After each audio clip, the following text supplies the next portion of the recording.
Bismillahirrahmanirrahim. Assalamualaikum warahmatullahi wabarakatuh. Pada kesempatan kali ini saya akan mencoba untuk mensimulasikan model data panel dengan pendekatan ECM. Dari data yang kita peroleh, ya, jadi saya menggunakan data perbankan, terutama adalah BPD ya, di Pulau Jawa dari 4 BPD, daerah Yogyakarta, Jawa Tengah, Jawa Timur, DKI Jakarta. Dengan data return on asset, return on equity, BOPO, NPL, LDR, NIM, GWM, KPMM. Nah, sebelum kita mensimulasikan panel ECM, maka kita diskusikan dulu ya, apa itu panel dinamik. Karena ECM, VECM itu masuk dinamik ya. Jadi panel dinamik adalah model data panel yang memperhitungkan pengaruh masa lalu. Jadi di dalam variabel independennya itu ada lag-nya. Dan membedakan hubungan jangka pendek dan jangka panjang. Jadi panel ini di dalam video saya ada dua, ada panel ECM dan ada panel VECM. Nah ini digunakan ketika variabel ekonomi tidak statis, ya, dan bergerak bersama dalam jangka panjang. Nah, pertanyaannya adalah mengapa ini ya kita tidak menggunakan panel statis, tapi cenderung kita menggunakan panel dinamik. Karena ada kelemahan dalam panel statis. Yang pertama adalah hubungan ekonomi tidak konstan, tidak instan. Nah, dalam ekonomi, dampak kebijakan, kredit, inflasi, dan investasi tidak langsung ya. Tidak langsung ya, terasa ada time lag. Contoh perubahan NIM hari ini mempengaruhi return on asset beberapa periode yang akan datang. Jadi lag masa lalu itu yang mempengaruhi adalah ROA sekarang. Nah, panel statis hanya menangkap satu waktu, T terhadap T ya, sehingga mengabaikan proses penyesuaian. Yang kedua, panel statis resiko regresi langsung atau spurious regression. Ya, kalau ini bisa terjadi langsung kalau data tidak stasioner memiliki tren yang sama. Maka regresi statis itu bisa R-nya tinggi, T statisnya signifikan. Tapi ya, kesalahan metodologi itu menjadi serius. Ya. Kemudian tidak bisa membedakan jangka pendek, jangka panjang. Maka kemudian kalau kita menggunakan ECM, maka kita bisa menganalisis dalam jangka pendek dan jangka panjang. Nah, kemudian tahapan dalam ECM ini wajib berurutan ya. Yang pertama adalah uji stasioner data panel, karena ECM dia harus lolos di first difference. Kemudian kita estimasi jangka panjang, long run equation. Kemudian kita uji kointegrasi panel, pembentukan ECM, spesifikasi model panel ECM, short run equation, estimasi model panel ECM, uji signifikan dan uji diagnostik ya. Nah, jadi dalam ECM ya, nanti ujinya ini wajib untuk multi-call, sedangkan hetero, auto, normalis adalah opsional ya. Karena Gujarati pernah menyatakan panel data cukup fokus ke multikulturalitas dan heteroskedastisitas. Oke, sekarang kita mulai simulasi data panel dengan metode ECM. Kita copy ya, data kita copy dengan klik kanan. Pastikan data diawali 2017 kuartal 1, berakhir 2024 kuartal 4, dan cross-nya ada 4 BPD ya, yang ada di DIY, Jawa Tengah, Jawa Timur, dan DKI Jakarta. Oke, kita buka sekarang FUS 13.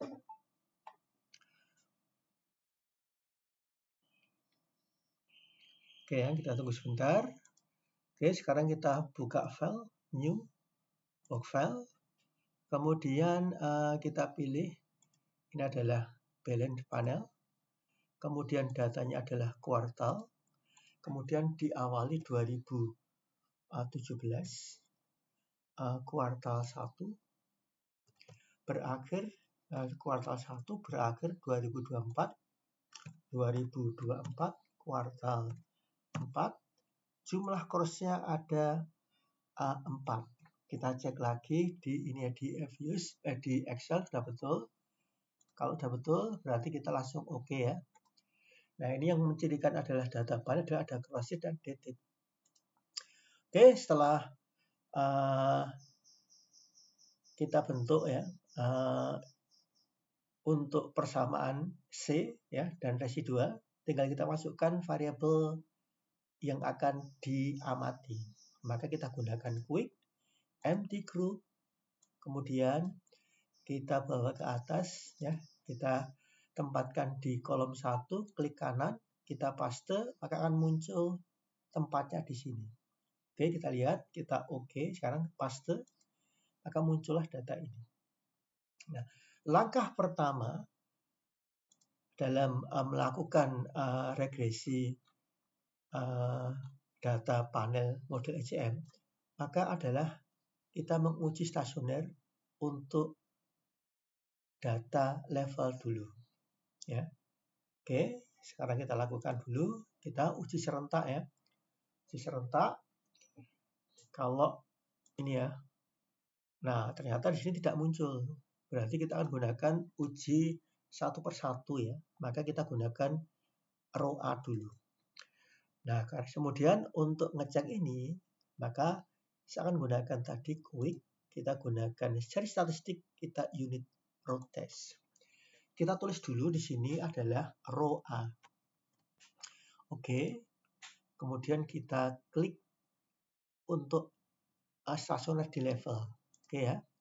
Di sini kita bisa melihat dari 4 metode ini tak satu pun mengatakan bahwa data row A ini lolos di level.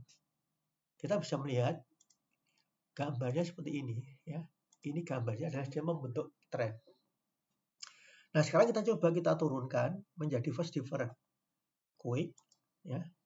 Kemudian unit row test. Nah, sekarang saya gunakan saja ini ya. Turunan dari row A itu adalah di ini. Ini row A ya. Titik turunannya ini. Oke, yang kita uji ini. Nah, sekarang ujinya ini kita bandingkan adalah dia lolos. Kalau tadi hanya row A, ini row A ini ya. Sekarang adalah ada di row A. Nah, gambarnya ini adalah yang ini. Ya, jadi sekarang kita bisa melihat kalau row A level, ini masih data asli level, dia punya pola. Trennya itu menurun ini. Ini trennya menurun. Jadi return on asset ini ya kemungkinan besar karena ada pandemi ya. Ada pandemi di 2019 tapi dampaknya ke 2020-2021. Nah, kemudian setelah diturunkan dengan first different dia membentuk pola seperti ini. Disebut dengan stasioner. Ya. Maka seluruh variabel kita lakukan pengujian seperti ini. Yaitu nanti ada row A, row E, ini kalau kita lihat tadi ini ya. Ini seluruh dilakukan ya untuk variabel tadi ya. Sehingga untuk data panel dengan pendekatan ECM semua harus lolos di first different. Polanya adalah stasioner seperti ini. Oke ya, saya asumsikan seluruh variabel tadi lolos di first different. Berarti maka di sini adalah salah satu syaratnya untuk ECM tadi di sini. Ini kalau kita lihat dari ECM ya, itu adalah ini ya. Jadi kalau kita lihat tadi dia menggunakan D semua. D bandingnya D. Ini D itu delta. Ini delta nih ya. Semua ini berarti dia adalah lolos di first different. ECT-nya nggak ada delta ini. Maka nanti ECT-nya harus lolos di data level. Nah, tahap ini sudah kita lakukan adalah untuk uji stasioner. Berarti kita sudah ketemu lolos di first different. Selanjutnya kita gunakan hubungan jangka panjang, long run dulu ya. Kita cari long run. Ya. Maka untuk long run ini ya kita bisa gunakan data ini. Ya cukup karena kita gunakan ROA adalah sebagai variabel terikat, kita gunakan proc ini tak tutup dulu. Kita gunakan tadi adalah proc ini. Proc make equation. Ini ya. Nah, kemudian di sini ya kita hanya gunakan 4 cross. Tapi koefisiennya nanti ada 1, 2, 1, 2, 3, 4, 5, 6, 7, 8. Ada 8, berarti kalau kita menggunakan yang namanya ini, non ini, tapi nanti tidak akan bisa untuk ini ya, random. Berarti kita gunakan saja nanti yang ya ini ya, periode ini ya. Jadi kita akan gunakan adalah ini. Jadi nanti kalau kita gunakan tadi kuncinya ya, itu kita gunakan yang periode ya. Jadi kita ngamati apakah ada perbedaan rho E itu antar waktu ya. Karena pada waktu itu terjadi yang namanya pandemi COVID. Oke, lanjut ke sini. Maka sekarang ini adalah kalau ini non ini berarti kita bisa gunakan tadi adalah cross section which ini bisa ketemunya ini ya. Atau kita bisa gunakan estimate panel, ini bisa gunakan tadi adalah pairage which ini. Nah, ini ya. Nah, kita pilih saja ini ya. Jadi apakah ada perbedaan return on asset yaitu berdasarkan periode waktu ya. Jadi bukan karena perbedaan bank ya, karena pada waktu kita kena pandemi COVID. Oke ya. Ini ya. Nah, kemudian yang kedua ini adalah model common effect model. Kita gunakan sekarang adalah yang panel ini. Non ini kita ganti dengan fixed karena ini periode juga. Kita oke. Kita dapatkan model AGLS, tapi di sini adalah pendekatannya adalah fixed effect model. Nah, kalau ini kemudian kita tes, kita uji, nanti kita uji ya dengan dari common sama fixed ini kalau kita mana yang terbaik, kita gunakan dengan cara fixed random effect, kita gunakan uji Chong atau likelihood ratio. Di sini adalah signifikan. Artinya H0-nya adalah model terbaiknya adalah common effect model. H1-nya model terbaik adalah fixed effect model. Karena menolak hipotesis 0, berarti menerima H1. H1 apa? Yang terbaik adalah fixed effect model. Ini ya. Kemudian kita masuk ke random. Kita ganti random di sini. Ya. Karena kalau kita gunakan random di sini tidak akan mau. Ini ya. Alasannya apa? Alasannya adalah cross-nya hanya 4, tapi koefisiennya itu ada 7. Jadi 4 itu lebih kecil daripada number of coefficient. Maka kemudian kita gunakan tadi di sini adalah randomnya ada di pairage ini. Oke ya, kita klik ke sini. Kita dapatkan inilah model yang namanya random effect model. Nah, sekarang kita uji apakah ini model terbaik. Ujinya dengan apa? Dengan uji Hostman. Hostman ini menguji hipotesis nolnya apa? Model terbaik adalah random effect model. H1-nya model terbaik adalah fixed effect model. Karena signifikan berarti hipotesis 0 ditolak. Hipotesis 0 apa? Model terbaik adalah random effect model. Ditolak berarti kesimpulannya adalah model terbaik adalah fixed effect model. Ini ya. Kita gunakan tadi dalam jangka panjangnya ini ya. Berarti yang terbaik adalah tadi ini. Ini yang kita gunakan fixed effect. Ini kemudian periodenya ini. Nah, dari sinilah nanti kita akan turunkan ECT. Ini adalah data panel dalam jangka panjang terbaik. Jadi yang ini. Yang dia masuk adalah hubungan jangka panjang terbaik ya. Maka sekarang kita gunakan uji kointegrasi. Tapi kemudian dengan cara menurunkan error correction term. Gimana cara menurunkan? Berarti kita gunakan proc make residual series, kita beri nama ECT. ECT ini ya. ECT wajib lolos di data stasioner untuk data level. Oke ya. Nah ini kita udah oke, maka muncullah data ini ada di sini. Kalau dilihat tadi ada ECT itu ini. Nah sekarang ECT-nya kita uji. ECT-nya tadi kita klik-klik ya. Ini ya. Kan ECT tadi ini. ECT harus lolos di data level ya untuk uji stasioner. Nah, kita apa? Kita pilih saja ya, karena tidak semua tadi kalau kita gunakan tadi ini satu ini ya, ini kalau kita pakai semua ada kemungkinan jadi tidak lolos. Ini loh ya. Dia hanya ini tadi 3 ini lolos, tapi ini nggak lolos. 3 ini udah lolos ini. Ya, berarti kita ini nah kita guna aja ADF. View unit root test, kemudian kita gunakan tadi adalah ini. Ini kita gunakan tadi yang ADF ini. Oke. Nah, ini betul tidak dia lolos, maka kita gunakan view pakai graph. Ya. Maka inilah kita temu ECT sudah membentuk pola stasioner. Tidak tren naik, tren turun, tapi dia stasioner. Berarti terpenuhi ini. Untuk tahap 1, 2, ini tadi kointegrasi. Ya. Nah, setelah terpenuhi tadi ini, maka sekarang kita bentuk model. Ingat, tadi seluruh variabel lolos di first different kecuali ECT. ECT nggak ada tandanya D. Ini nggak ada D. Berarti level. Karena kemudian ECM itu adalah mengkoreksi, jadi kalau kita lihat tadi, ini kan mengkoreksi ya, dari masa lalu ya, itu mengkoreksi untuk yang sekarang tadi ya. Ya, maka kemudian kita akan susun ini menjadi polanya seperti ini. Sekarang kita estimate.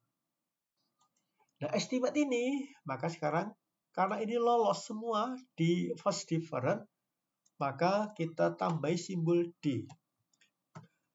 D itu delta ya. Delta ini ya, ini semua pakai D.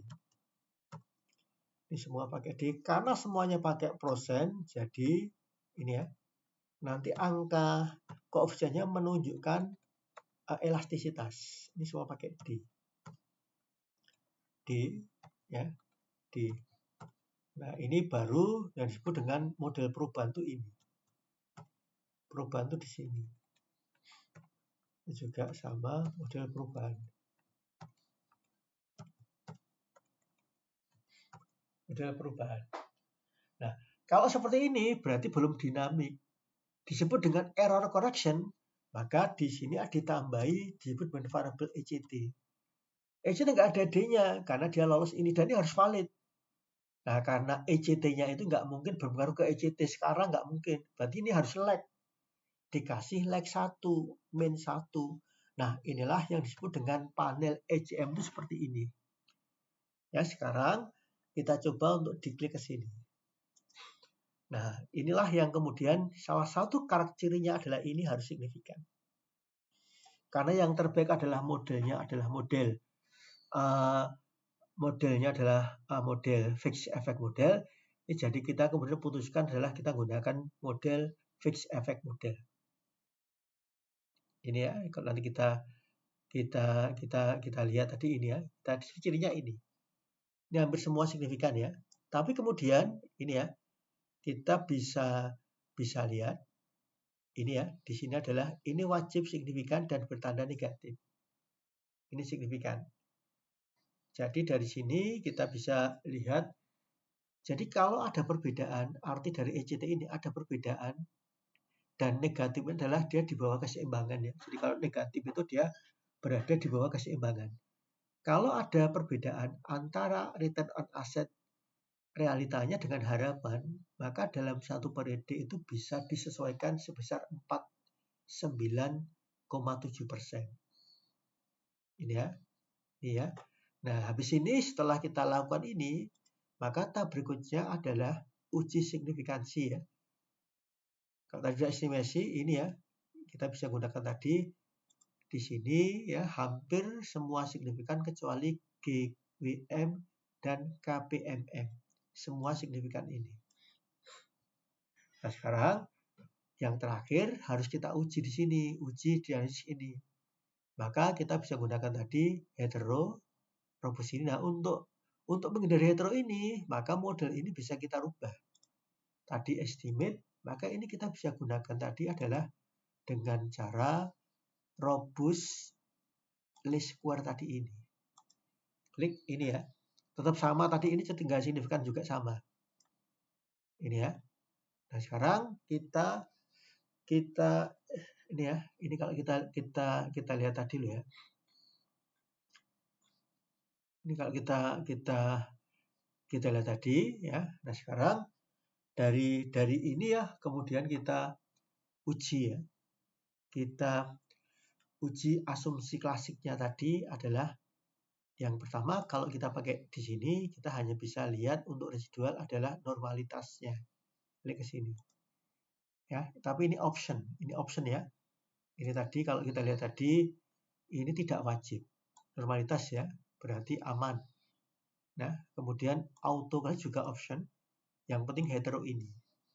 Nah, untuk uji ini, nah kalau untuk multi-call, maka caranya adalah seperti ini. Kalau untuk multi-call ya, multi-call adalah caranya kita ambil variabel bebasnya. Return on equity, NPL,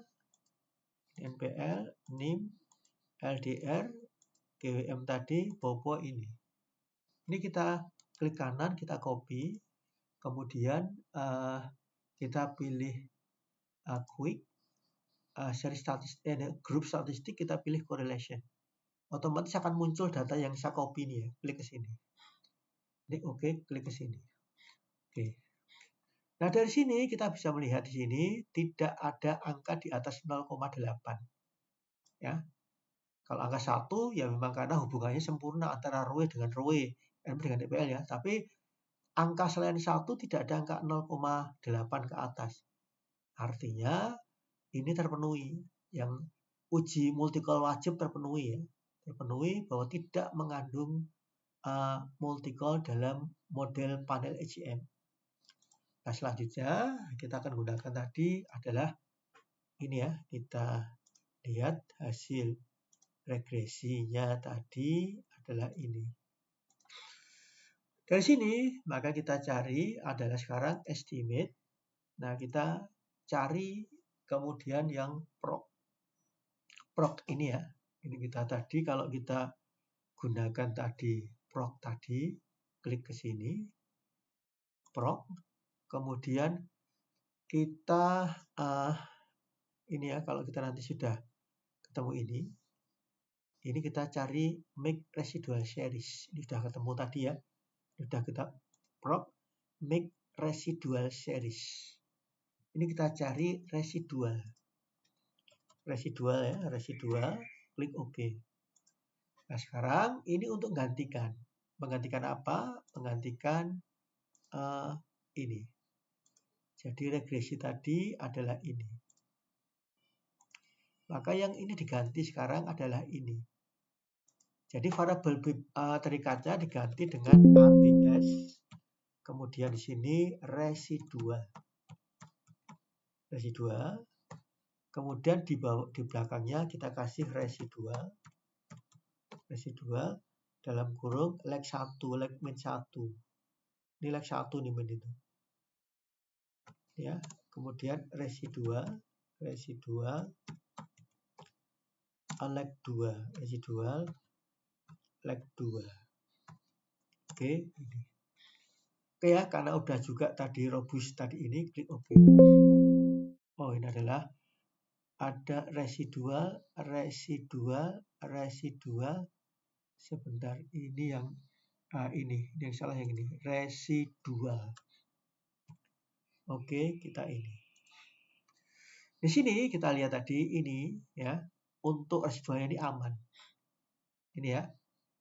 Apa ini? Ini tidak mengandung ini kalau kita lihat ini ya dari kita lihat di uji diagnostik untuk panel ECM ya. Ini aman ya. Ini kalau kita lihat di sini dia aman. Ini ya. Ini nanti kalau kita lihat tadi dengan robust ya. Least square tadi yang ini kita lihat tadi ini. Ini 0,05 di atasnya aman. Rn square ini juga sama di atas 0,05. Walaupun di sini ada ya, ada satu yang NPL. Ini mempengaruhi residual, tetapi kita bisa melihat tadi ini. Pengujian ya, kalau kita lihat tadi adalah ini ya. Jadi panel ini yang kemudian menggunakan ini ya, menggunakan ini ya. Pengujian bertujuan untuk uji lodik untuk mengkonversi pola residual dari pola panel ECM. Oleh karena itu, variabel dependent yang digunakan adalah absolut residual dan estimasi dilakukan menggunakan pendekatan robust untuk mengantisipasi outlier dan hetero. Jadi di sini kita menggunakan tadi di sini bahwa ya dengan robusta ini sudah kebal terhadap hetero. Sehingga walaupun satu ini tidak ada masalah ya. Ini tidak ada masalah. Artinya hasil regresi macam masih tetap valid. Ini ya. Sudah tadi ini berkaitan dengan autokorelasinya.